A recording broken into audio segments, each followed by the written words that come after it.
새로운 달 5월이 되었습니다. 5월 우리 다음과 같이 인사하며 시작하겠습니다. 오늘은 저랑 먼저 인사하겠습니다. 신앙과 삶의 모습이 아름답기를 소망합니다. 신앙과 삶의 모습이 아름답기를 소망합니다. 우리 옆에 계신 분과도 동일하게 인사하겠습니다. 인사합니다. 신앙과 삶의 모습이 아름답기를 소망합니다.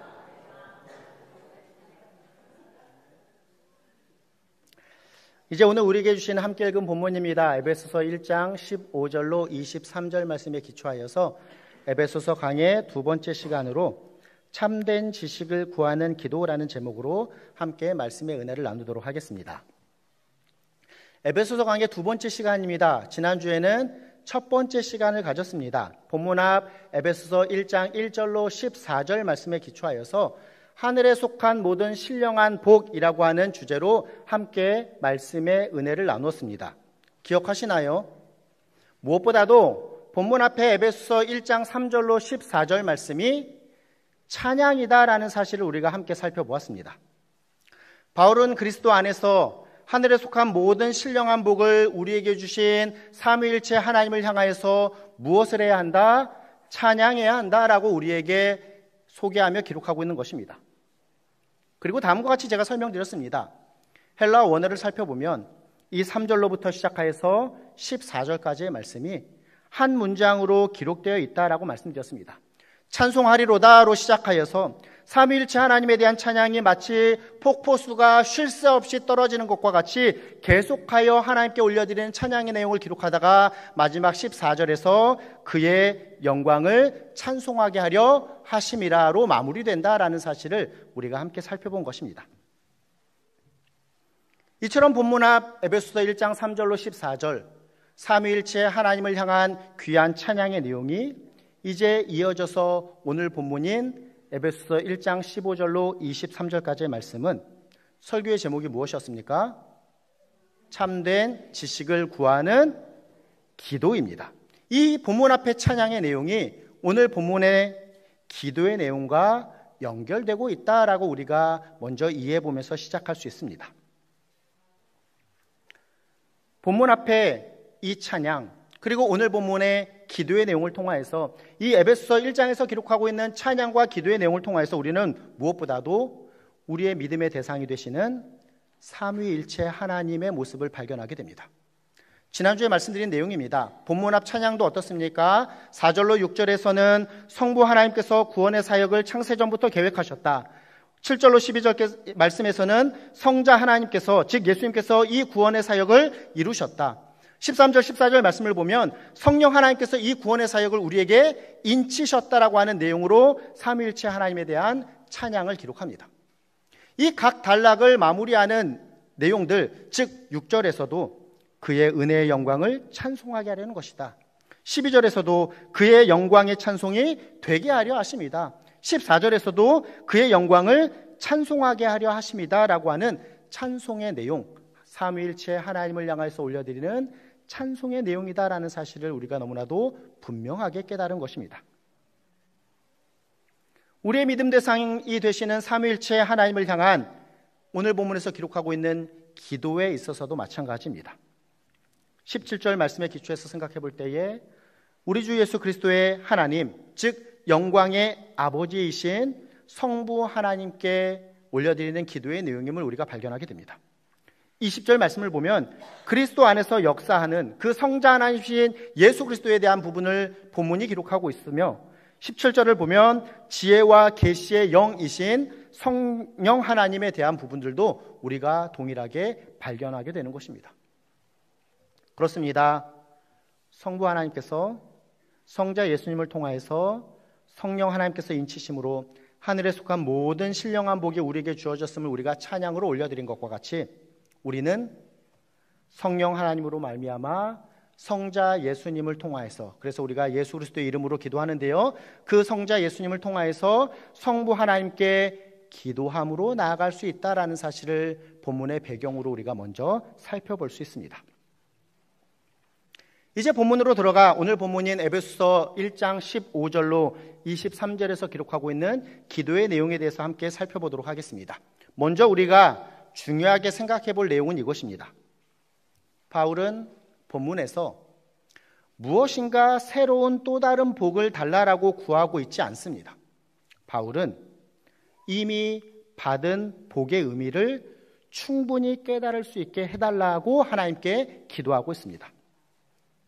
오늘 본문의 내용인 이 기도가 본문 앞에 찬양의 내용과 연결된다라고 우리가 이해해 볼 수 있다 말씀드렸습니다. 본문 앞에 찬양의 내용이 무엇입니까? 하늘에 속한 모든 신령한 복, 즉 우리를 구원하신 그 놀라우신 신령한 복을 우리에게 주심을 우리가 찬양한 것과 같이 이제 그 내용을 우리의 마음의 눈을 밝히셔서 이 복의 충만함을 알 수 있게 해달라고 우리가 기도해야 한다라는 사실을 우리에게 교훈하고 계시는 것입니다. 말씀을 드렸으니 이러한 의미가 담긴 본문 18절, 19절 말씀을 우리 같이 한번 의미를 생각하면서 읽도록 하겠습니다. 읽습니다. 너희 마음의 눈을 밝히사 그의 부르심의 소망이 무엇이며 성도 안에서 그 기업의 영광의 풍성함이 무엇이며 그의 힘의 위력으로 역사하심을 따라 믿는 우리에게 베푸신 능력의 지극히 크심이 어떠한 것을 너희로 알게 하시기를 구하노라 라고 기록합니다. 마지막 부분이 어떻게 기록됩니까? 너희로 알게 하시기를 구하노라 라고 하는 이미 하나님께서 삼위일체 하나님께서 행하신 이 놀라운 역사를 우리에게 향해서 베풀어 주신 이 하늘에 속한 모든 신령한 복을 우리에게 베풀어 주신 그 구원 역사를 우리가 그 받은 복의 의미를 충분히 알게 해 주시기를 구하고 있는 것입니다. 오늘 설교 제목을 제가 참된 지식을 구하는 기도라고 붙여보았습니다. 우리가 진정으로 알아야 할 것을 구하는 참된 지식을 구하는 기도가 이 본문의 내용 안에 담겨 있다라는 것을 나타내고자 했습니다. 우리가 신앙 안에서 자라기 위해서는 이처럼 참된 지식, 즉 진리의 가르침 안에서 자라는 것이 반드시 필요합니다. 아멘입니다. 바울의 기도에 등장하는 이 지식이라고 하는 의미는 히브리적 개념을 포함하고 있습니다. 즉 히브리적 개념에 있어서 이 지식, 알다라고 하는 의미는 단지 이해의 영역뿐만 아니라 경험적인 의미가 담겨있는 알미입니다. 제가 조금 부연해서 설명해 볼까요? 저는 미국의 트럼프 대통령을 압니다. 그가 지금 다시 미국의 대통령이 됐다는 것도 압니다. 그가 지금 관세의 여러 가지 일들을 진행하고 있다는 것도 압니다. 저는 누구를 안다고요? 미국의 트럼프 대통령을 압니다. 그런데 저는 제 딸과 제 아내도 압니다. 무엇을 말씀드립니까? 똑같이 한글의 단어로 알다라고 하는 의미이지만 차원이 다르다라는 것을 말씀을 드립니다. 이해의 영역으로만 그치는 지식이 아니라 히브리 단어에 담긴 바울이 지금 우리에게 있어서 지식에 대해서 설명하고 있는 것은 바로 이 이해의 지식뿐만 아니라 경험의 지식이 포함된 알미여야 한다라는 것을 우리에게 소개하고 있는 것입니다. 하나님을 지적으로 알아감 분명 필요합니다. 그런데 진정한 알매의 의미는 경험적인 의미가 포함됩니다. 그러하기에 오늘 주일 이 예배 자리에 저와 우리 성도님들 잘 나오셨습니다. 왜 그렇습니까? 하나님을 알아가는 귀한 경험이 우리에게 쌓이고 있기 때문입니다. 이 경험이 쌓임을 통해서 우리가 얻게 되는 유익이 무엇입니까? 우리는 하나님을 더욱더 알아가게 되는 것입니다. 이처럼 우리가 신앙 안에서 자라기 위하여서 이해와 경험의 이 차원으로 합쳐진 지식에서 자라야 합니다. 그런데 바울의 기도를 잘 살펴보면 우리 지식의 대상이 강조되고 있습니다. 그렇습니다. 우리가 신앙의 성숙을 위하여서 알아야 할 부분, 우리가 지적으로 더욱더 알아가야 할 분명한 대상이 있으니 그는 누구십니까? 바로 우리 하나님이시다라는 사실을 바울은 본문의 내용을 통해서 강조합니다. 본문 17절 말씀이 이 내용을 기록하고 있으니 17절 같이 한번 읽어보도록 하겠습니다. 읽습니다. 우리 주 예수 그리스도의 하나님 영광의 아버지께서 지혜와 계시의 영을 너희에게 주사 하나님을 알게 하시고 아멘. 하나님을 알게 하시고 하나님 그분을 우리의 이해와 경험을 통하여서 더욱더 알아가야 한다. 우리가 개인적으로 더욱더 하나님을 알아가야 한다라고 강조하고 있는 것입니다. 하나님을 알아가야 하며 또한 하나님에 대한 귀한 진리를 알아가야 한다라고 기록하고 있으니 19절 말씀 마지막의 부분을 보면 무엇이 어떠한 것을 너희로 알게 하기를 구하노라라고 기록합니다. 하나님과 관련된 귀한 진리들을 알아야 한다라는 사실 또한 바울은 강조하고 있는 것입니다. 그러면 이 시간 바울의 기도를 통하여서 우리가 알아가야 할 분명한 대상이 되시는 우리 하나님, 그 하나님에 대한 귀한 진리가 무엇일까? 세 가지로 다음과 같이 정리해서 한번 생각해 보도록 하겠습니다. 첫 번째는 그의 부르심의 소망입니다. 같이 한번 읽어볼까요? 그의 부르심의 소망입니다. 앞에서 읽었지만 18절 말씀을 다시 한번 읽어보도록 하겠습니다. 18절입니다. 너희 마음의 눈을 밝히사 그의 부르심의 소망이 무엇이며까지 읽겠습니다. 우리의 마음의 눈을 밝혀서 우리가 그의 부르심의 소망이 무엇인지를 알아야 한다. 그렇게 알아갈 수 있도록 간절히 기도해야 한다라는 것이죠. 하나님의 부르심, 소명이라고 하는 것은 우리 그리스도인을 그 존재의 기본으로 돌아가게 합니다. 하나님께서 우리를 창세전에 택하시고 우리를 부르셨기에 우리는 그 하나님의 은혜 가운데 이처럼 하나님의 자녀가 되었습니다. 하나님의 부르심은 이처럼 우리의 그리스도인 성도로서의 존재의 기본으로 돌아가게 합니다. 바울은 그 부르심에 대하여서 오늘 본문뿐만 아니라 그의 또 다른 글인 로마서 8장 30절에서 다음과 같이 기록하고 있는데요. 로마서 8장 30절 말씀입니다. 방송실에서 없다고 하니 제가 읽어보겠습니다. 또 미리 정하신 그들을 또한 부르시고 부르신 그들을 또한 의롭다 하시고 의롭다 하신 그들을 또한 영화롭게 하셨느니라 라고 기록합니다. 창세전에 미리 택하신 부분을 에베소서에서 기록하고 있는 것처럼 미리 정하신 그들을 어떻게 하셨다? 부르셨다. 부르신 그들을 의롭다 하시고 의롭다 하신 그들 또한 영화롭게 하셨다라고 하는 이 하나님의 부르심이 우리 그리스도인의 존재의 가장 기본이 된다라는 사실을 바울은 우리에게 소개하며 그 부르심의 소망을 알 수 있도록 우리가 기도해야 할 것을 교훈합니다. 하나님의 부르심, 그러면 우리가 중요하게 생각해 보아야 할 또 다른 문제가 있습니다. 하나님은 왜 우리를 부르셨는가? 하나님은 무엇을 위해 우리를 부르셨는가라고 하는 문제입니다. 하나님께서 우리를 부르셨다라는 것, 그 전제는 하나님께서 아무런 목적 없이 우리를 부르신 것이 아니다라는 것입니다. 하나님께서 우리를 부르실 때에 그 부르심에 분명한 목적이 있다라는 것을 우리에게 설명하여 줍니다. 부르심의 소망이라고 하는 의미가 바로 여기에 담겨 있습니다. 성도로서 그리스도 안에 있으므로 예수 그리스도와 교제케 하시기 위해서 우리를 부르신 것이죠.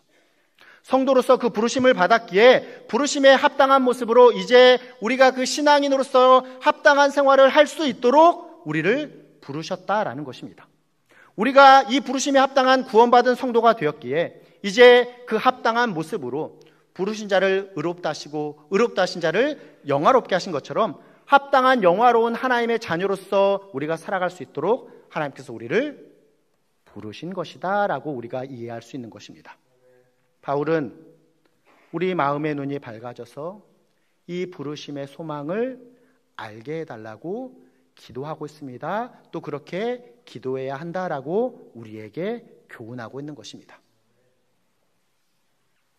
부르심의 소망에 이어서 우리가 기도를 통해서 알아가야 할 하나님을 향한 진리는 두 번째는 이것입니다. 그 기업의 영광의 풍성함입니다. 함께 읽어보겠습니다. 그 기업의 영광의 풍성함. 18절 말씀이 이 부분도 기록하고 있으니 같이 한번 읽어보겠습니다. 너희 마음의 눈을 밝히사 그의 부르심의 소망이 무엇이며 성도 안에서 그 기업의 영광의 풍성함이 무엇이며 라 기록합니다.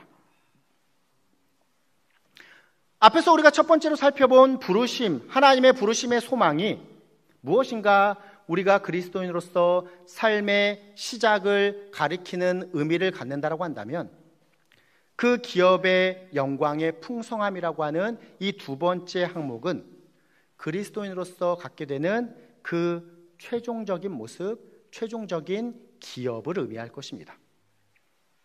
기업, 영어 단어로 inheritance라고 하는 단어인데요. 이 기업이라고 하는 단어를 상속 내지는 유업으로 우리가 이해해 볼 수 있습니다.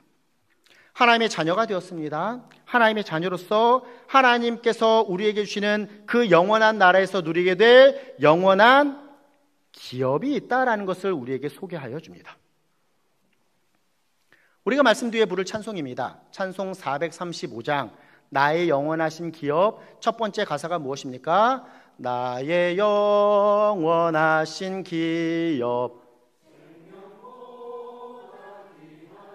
라고 우리는 고백합니다. 이 의미가 무엇입니까? 바로 본문에 담겨있는 의미입니다. 우리가 영원하게 누릴, 영원함으로 우리에게 주어진 기업이 있다는 것을 알기에 이 땅에서 우리에게 있어서 가장 최고의 가치인 나의 생명보다 이 기업이 더 귀하다라고 우리가 믿음의 신앙의 고백을 하게 되는 것입니다. 그렇습니다. 하나님께서 부르신 구원받은 하나님의 자녀는 하나님의 기업, 즉 하나님의 상속자가 됩니다. 그리스도와 함께한 상속자가 되기에 우리가 언젠가 그 영원한 나라에 갈 때에 하나님의 은혜로 영원한 그 하나님의 기업이 우리의 기업이 됩니다. 바울은 우리 마음의 눈이 밝아져서 이 모습을 보기를 각 나라와 족속과 백성과 방언에서 아무도 능히 셀 수 없는 그 큰 무리가 보좌 앞과 어린 양 앞에 서 있는 그날 우리 또한 그 무리에 합류하게 되는 성도 안에서 그 기업의 영광의 풍성함을 알게 해달라고 기도해야 한다라고 우리에게 교훈하고 있습니다.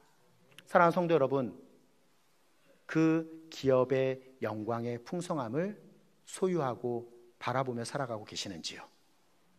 우리가 세상 가운데 발붙이며 살아가나 세상의 사람들과 다른 모습이다라고 한다면 가장 분명한 다른 모습은 바로 이것일 것입니다.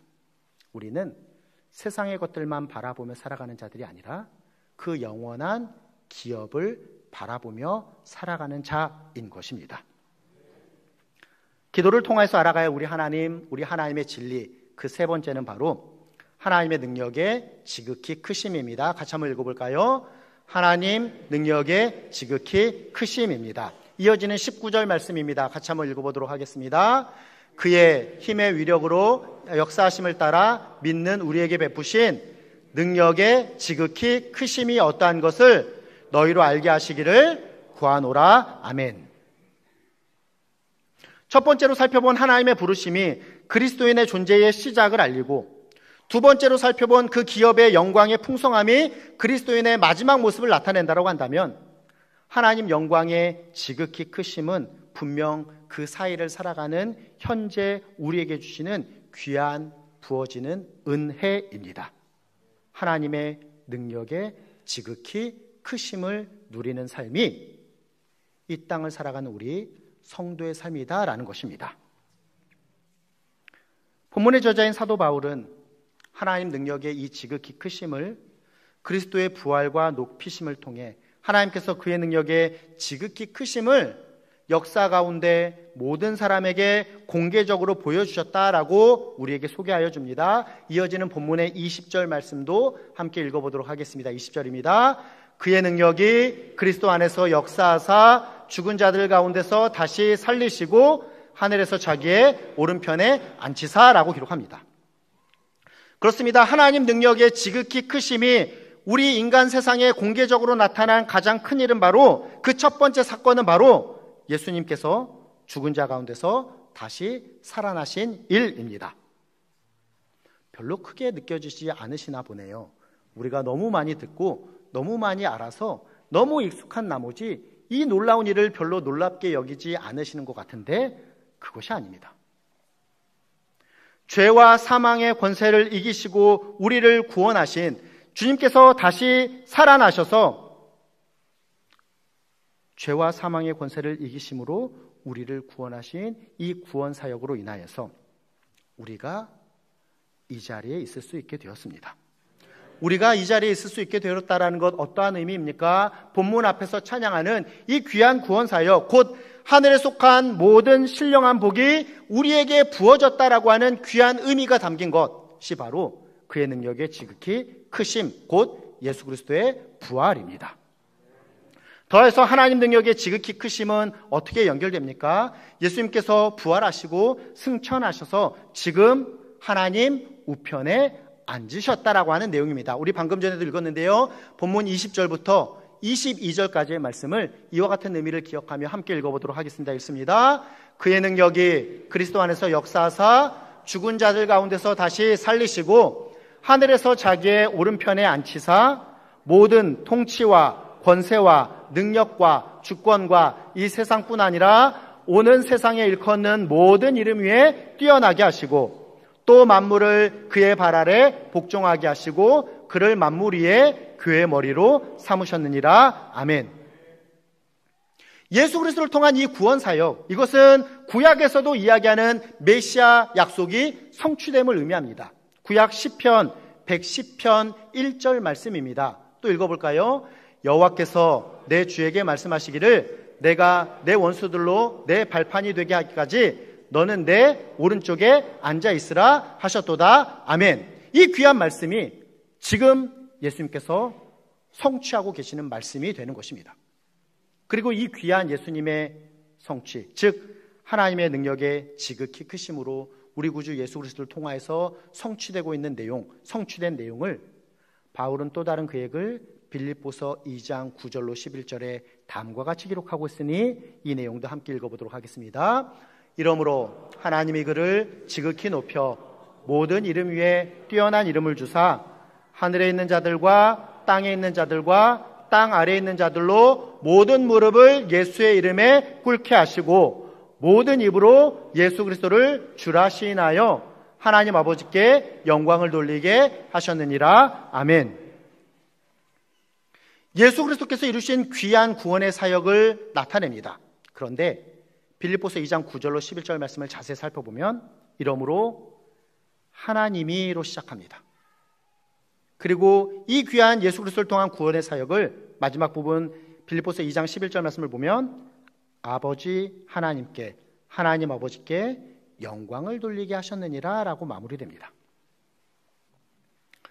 예수 그리스도를 통하여서 이루신 구원 사역, 그 능력의 지극히 크심이 하나님에 의하여서 시작되었으며 결론은 하나님께 영광 올려드림으로 마무리된다라는 것입니다.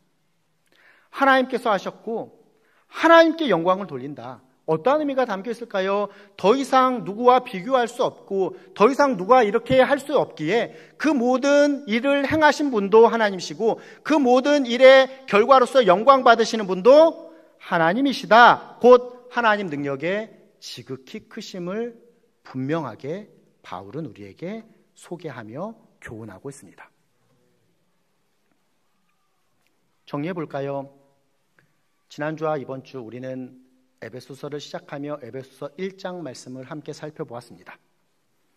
우리를 구원하여 주신 하늘에 속한 모든 신령한 복을 내려주신 삼위일체 하나님에 대한 찬양과 함께 그 삼위일체 하나님을 더욱더 알아가기를 사모하는 그 기도로 에베소서 1장이 채워져 있음을 발견하게 됩니다. 우리 신앙에 있어서 찬양과 기도는 분명한 신앙의 균형감, 분명한 신앙의 건강함을 채우는 요소입니다. 우리에게 하늘은 신령한 복, 하늘에 속한 모든 신령한 복이 주어졌는데 그것은 별거 아닌 양 살아가며 또 다른 신령한 것만을 구하는 기도로서 우리가 살아가고 있다고 한다면 반대로 신령한 복이 우리에게 주어졌음을 깨닫기는 하였는데 그것으로만 만족하고 그것으로 내 자신의 어떠한 만족감으로 찬양하는 삶을 살아감을 통하여서 그 이후의 과정, 즉 하나님과 하나님의 진리에 대한 더욱더 깊이 있게 알아감과 깊이 있게 경험함과 하나님을 더욱더 알고자 하는 어떠한 신앙의 갈망과 욕구가 없다라고 한다면 우리 신앙의 모습은 불균형, 신앙의 극단적인 양극화로 건강하지 못한 삶이 된다라는 것을 우리가 어렵지 않게 깨닫게 됩니다. 에베소서 1장에서 사도 바울이 권면한 것과 같이 우리가 계속해서 2주간 이 말씀을 통해서 살펴본 것과 같이 그리스도 안에서 모든 신령한 복이 우리에게 부어졌음을 우리는 찬양하며 또한 이와 같은 귀한 복을 우리에게 허락하여 주신 우리 하나님 그분을 더욱더 우리가 알아가며 우리의 신앙의 모습이 충만해질 수 있도록 기도해야 한다는 것을 분명하게 기억하시는 우리 성도님들 되셨으면 좋겠습니다. 이와 같은 진정한 찬양의 모습과 진정한 기도의 모습이 연결될 때에 우리는 영적인 균형감을 잃지 않고 바르고 건강하게 신앙생활할 수 있다는 것입니다.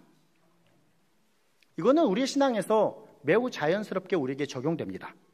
우리의 예배도 찬양으로 시작하며 기도로 마무리됨을 어렵지 않게 발견하게 됩니다.